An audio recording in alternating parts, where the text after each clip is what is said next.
मेरे रसूल पाक सल्लल्लाहु ताला अलैहि वसल्लम इरशाद फरमाते हैं, ये हदीस इमाम बहकी ने लिखी है। हुजूर फरमाते हैं कि जब रोजाना सूरज तुलू होता है ना, तो उस दिन वो दिन ऐलान करता है, वो दिन ऐलान करता है कि अगर कोई काम करना है तो कर लो, मैं आज आया हूं, आज के बाद नहीं आऊंगा। आज का काम आज कर लो, मैं कल नहीं आऊंगा। जो दिन आज आया है ये क़यामत तक भाई दोबारा नहीं आएगा।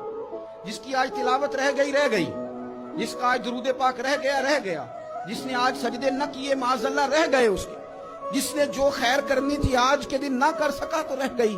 इमाम शाफी रहमतुल्लाह अलैह फरमाया करते थे कि मैंने ना सूफिया से एक बात सीखी है जिसने मुझे जिंदगी में बड़ा नफा दिया है।